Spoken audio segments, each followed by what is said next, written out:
great show. My name is Mickey, and this is Mickey in the Middle, the quintessential show for Middle Americans where all Middle Americans are welcome.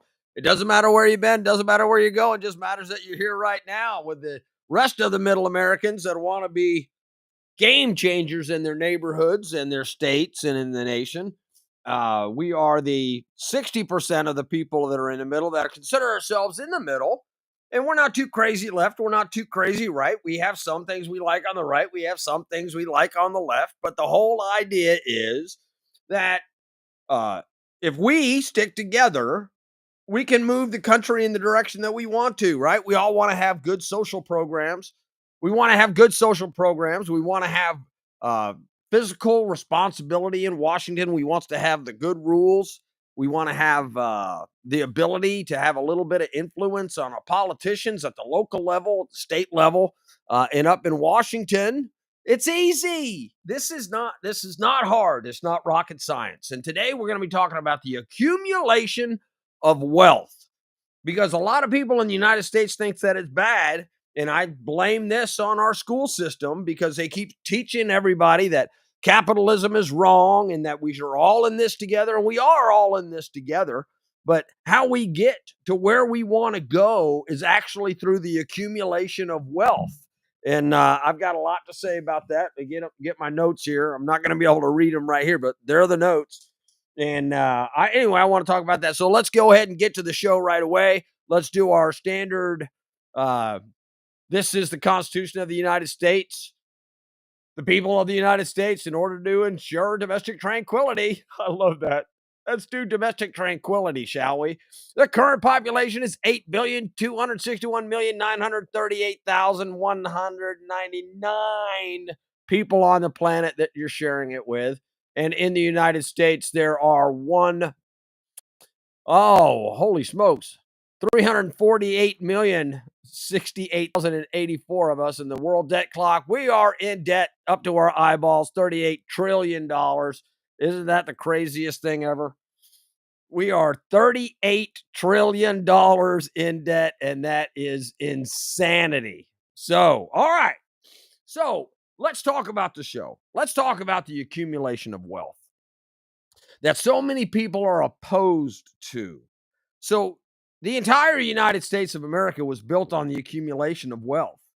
So, we didn't start off with anything except dirt and trees.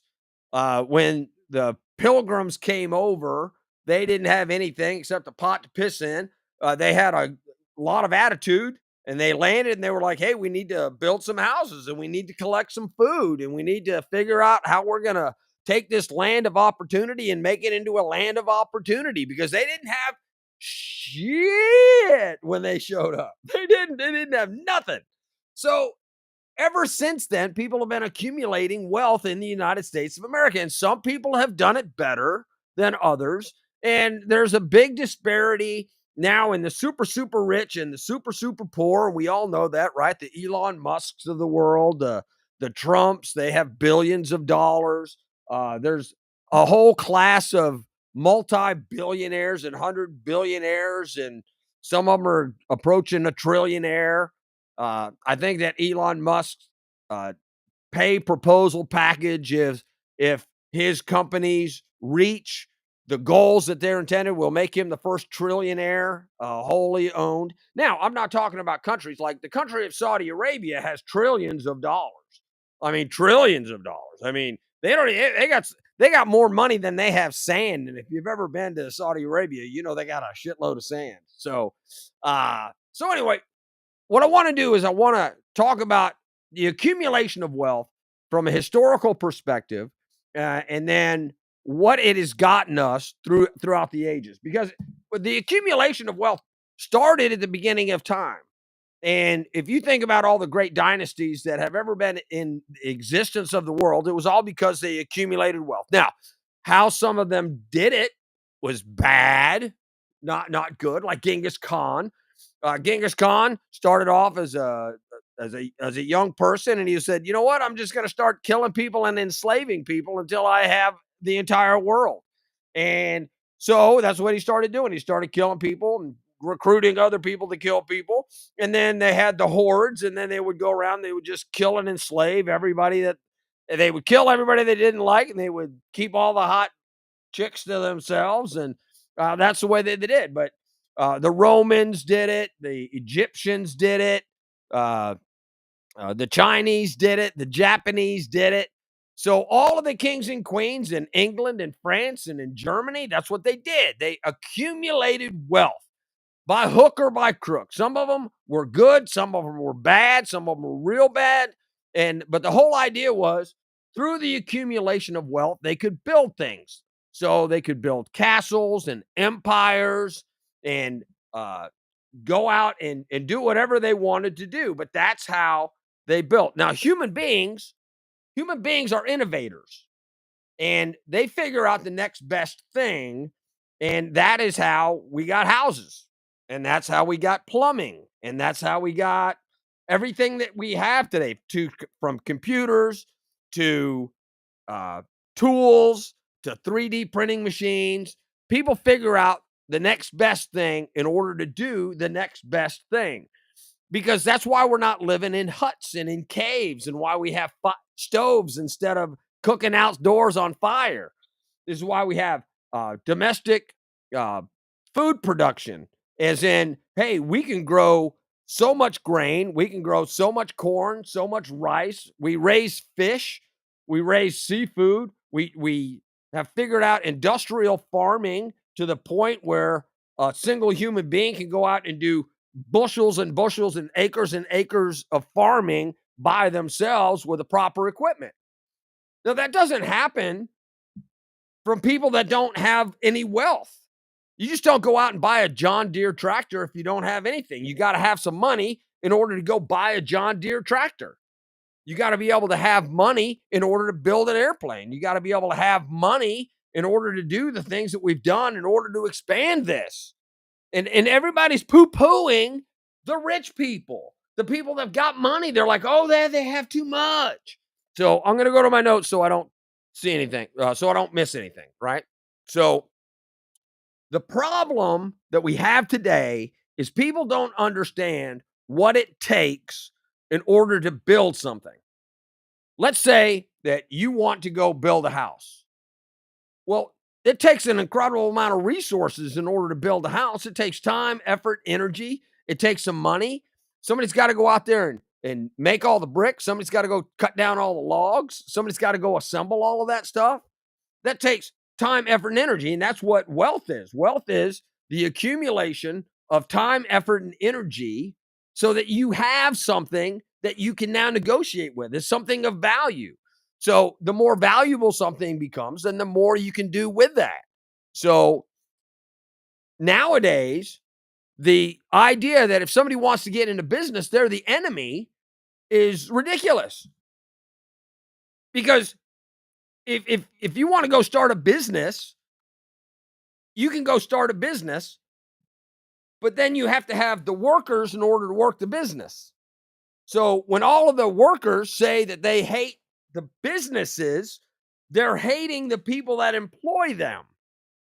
And then when you get to companies like Microsoft and they have tens of thousands of people employed, or IBM or Ford or the steel companies or the industrial agricultural stuff or all of the logistics or the aerospace companies that are out there, everybody that makes something, all the manufacturing, all of the General Mills, all of the companies like Red Bull and Pepsi and Coke and Walmart that employ hundreds of thousands of people, how can they be the enemy? How can they be the enemy? Well, they're doing things wrong. Well, are they doing things wrong? They're creating vast amounts of wealth for so many people. And they go, yeah, but they're not taxed. Yeah, but they're not taxed, but they're taxed on everything that they buy in order to go in their business. And then they're taxed for Social Security, and they're taxed for the incomes of all of the people that they're paying. I got news for you. I've said this before and I'll say it again. Businesses, businesses pay 100% of the taxes in the United States. I'm going to repeat that just so that everybody gets this. Businesses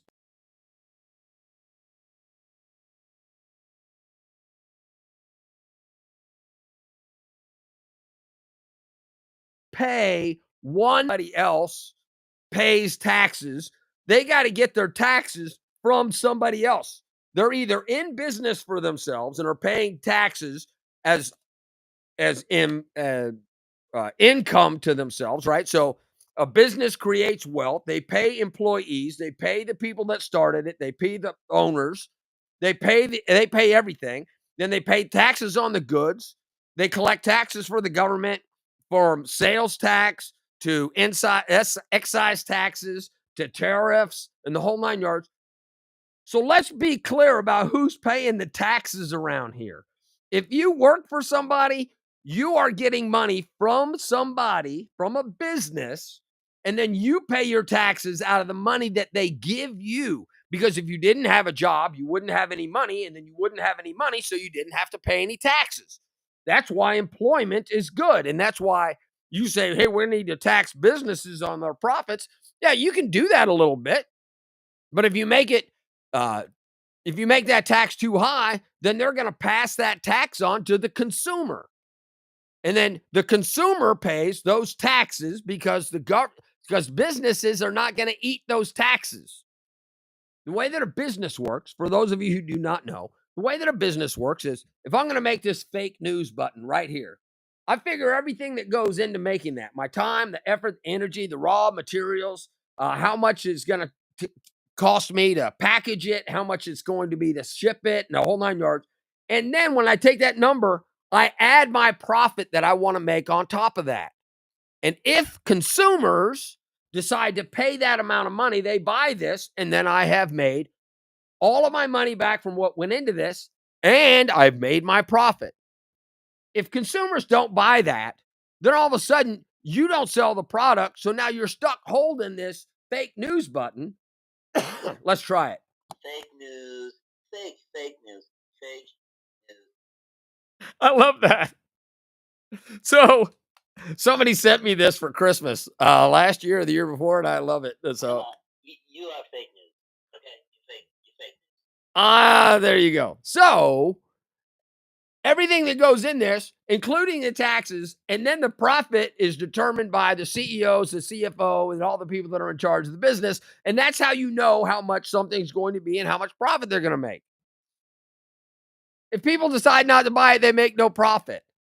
And they're stuck with all of the little fake news buttons. So now that we know a little bit about the fact that businesses are the only entities in the United States that pay taxes. They're the only ones. So if they're going to import something from overseas right now with Trump's tariffs, they figure that into the cost and then they take their profit on top of that.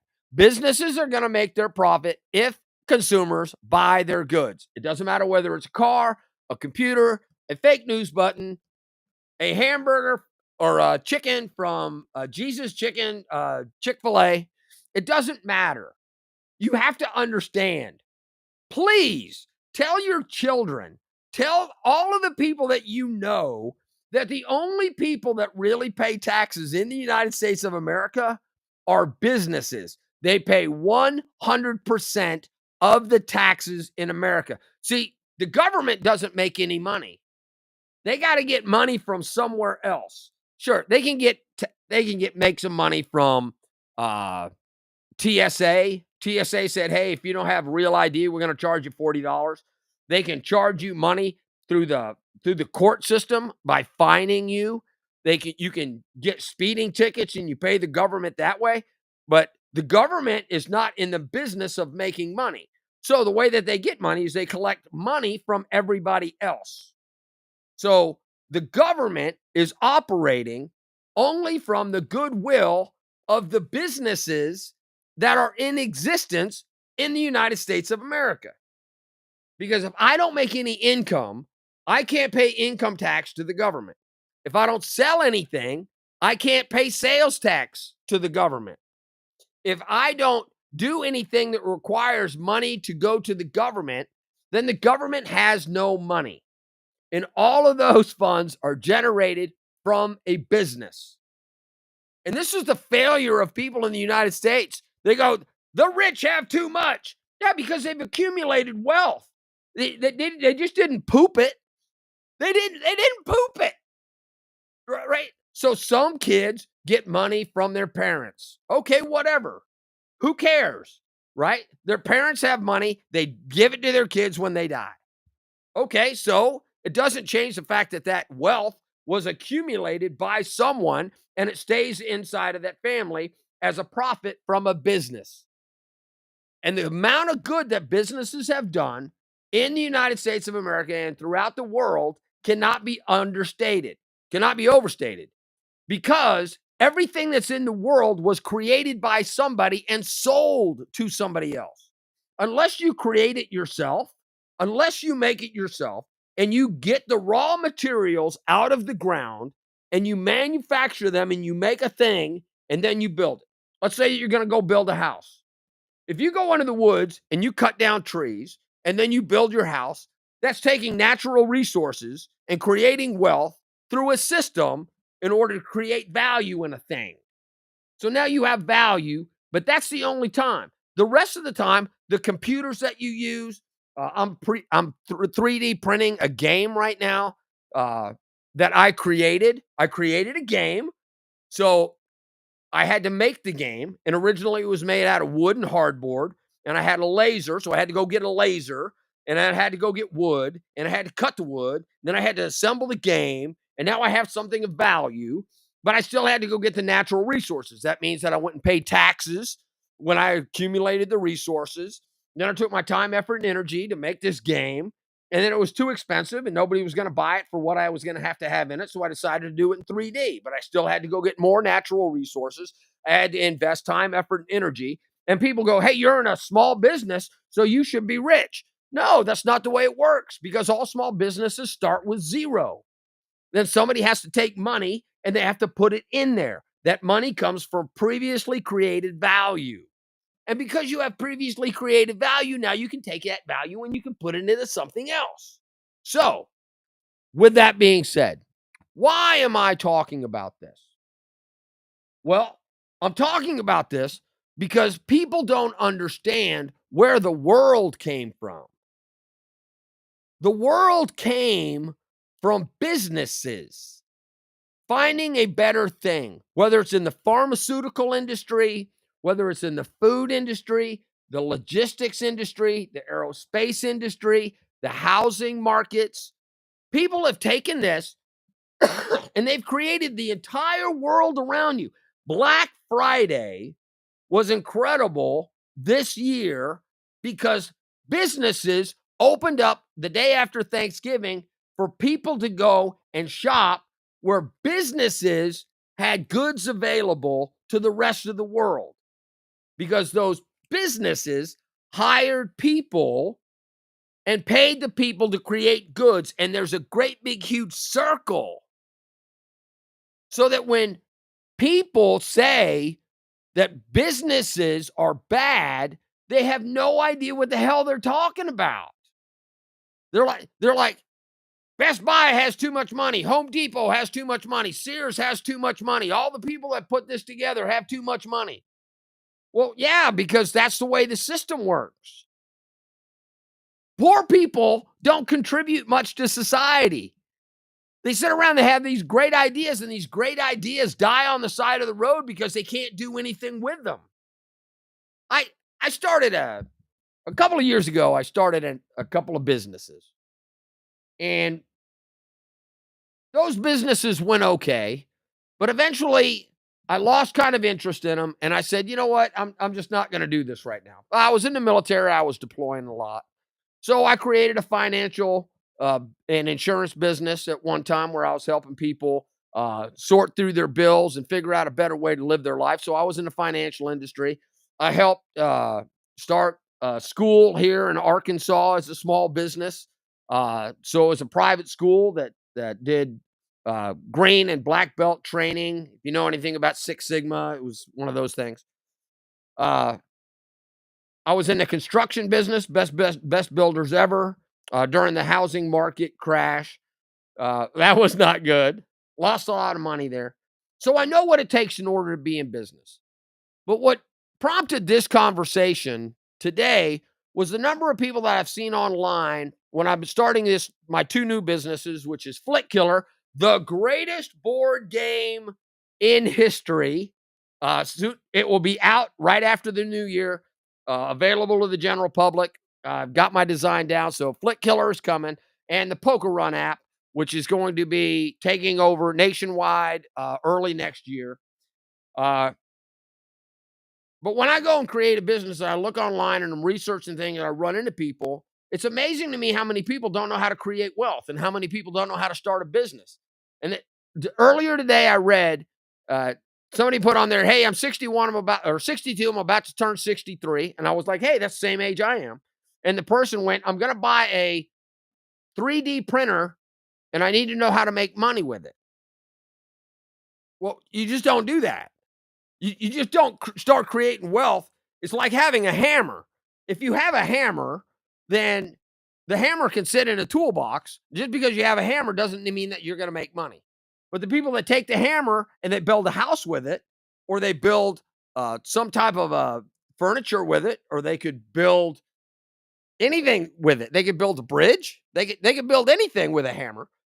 If you take that, you have to have a plan on what you're going to build, who you're going to sell it to, and then you need to do the marketing in order to connect working with a hammer to your customer so that your customer now knows that you're there. So there's a lot of work in order to go out and create a system to create wealth and accumulate wealth. But it's amazing to me how many people don't get the connection of how hard it is to start a business and keep a business open. And then to vilify the people that have built incredible systems.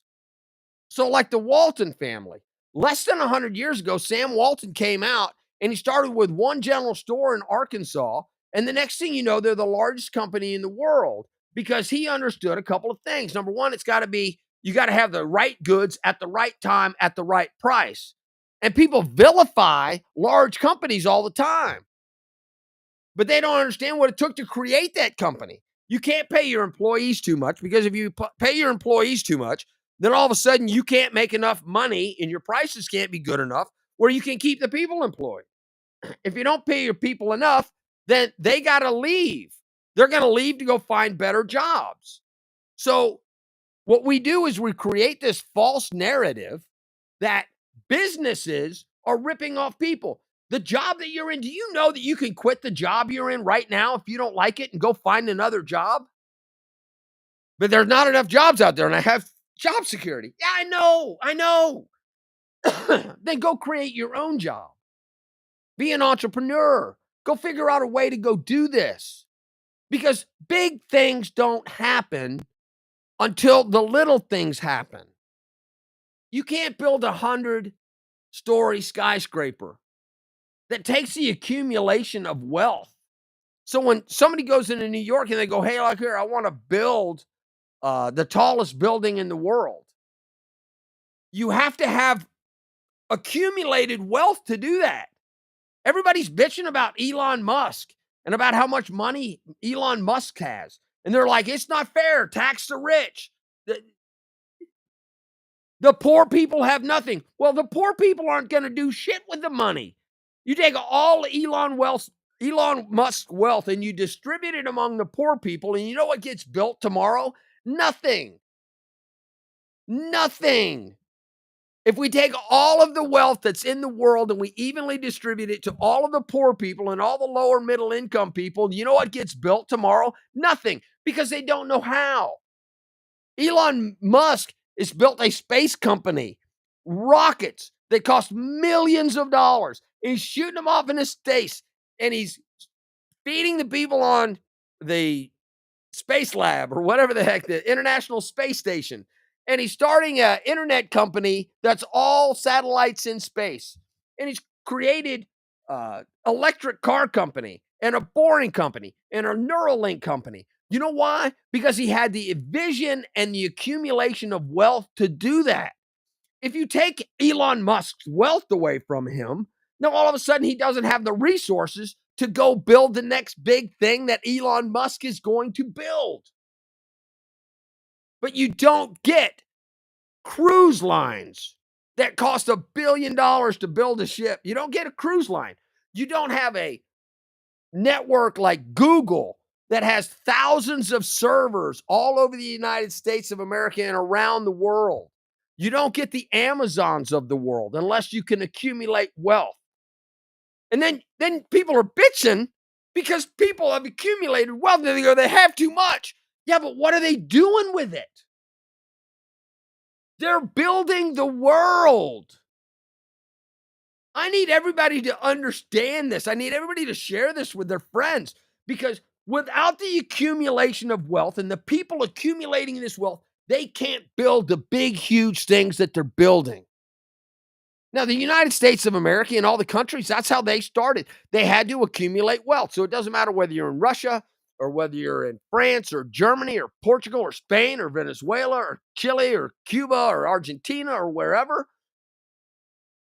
The only reason those governments exist is because they have accumulated money and they're trying to do things for the people.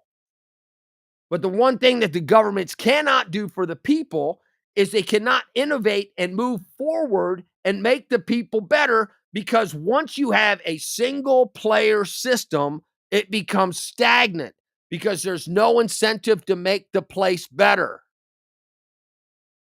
When you start talking about Blue Sky or whatever the heck, what's the other competing rocket ship that's going up? Blue Origin that's going up against Elon Musk. If Blue Origin wasn't there, if NASA hadn't failed and become stagnant, Elon Musk's space program would not have gotten off the ground. But NASA died. NASA had this great big huge thing, let's go to the moon. That happened in 1969. Then they said, let's do the Challenger and the space shuttles. And that was great too. And then all of a sudden they become stagnant and they didn't do shit for the next 25 years. That's why we lost the space program. They literally uninnovated themselves into non-existence. And we couldn't even get a person to space. How do you go from being the leading space explorers in the world to not even be able to get a human being to space? Because the government was involved. And now that it's gone private, it's gotten back up because people can accumulate wealth and people can go do innovative things and they can find better ways to do things because that's in human nature. We're going to find innovative ways to go and take over and go to Mars now. I get fired up about the accumulation of wealth because I believe that there's not enough people that understand exactly what it takes in order to accumulate wealth. And when you finally break the code to have an entire system want to take that away from you and punish you for your success is bad business. And it's bad juju and bad voodoo and a bad whole 9 yards. So that's what I got to say about that. I just wanted to let you know that the accumulation of wealth is not a bad thing. And the accumulation of wealth has built the world that we live in. And the accumulation of wealth is what's going to get us into the future through innovation and through the accumulation of wealth and building bigger and better things for ourselves and our posterity. So there you go, everybody. That's the show for tonight. My name is Mickey, and this has been Mickey in the Middle, the quintessential show for Middle Americans, where all Middle Americans are welcome. I consider this a little bit of education, too. It's just not political commentary. Like today, I hope that I helped everybody understand a little bit about the accumulation of wealth. And number one, what it takes. Number one, the history. Number two, what it takes. Number three, how it's going to get us into the future. Because if we don't have the accumulation of wealth, we can't move forward. So anyway, this has been Mickey in the Middle. Remember to like, share, hit the notification bell, or whatever you got to do. I'm glad that everybody's here. I hope everybody had a good time. I know I did. You guys be good. I'll talk to you later, and I will see you next Wednesday, probably 9 p.m. Central, right where I am and right where you are. You guys be good. I'll talk to you later. Love you. Bye.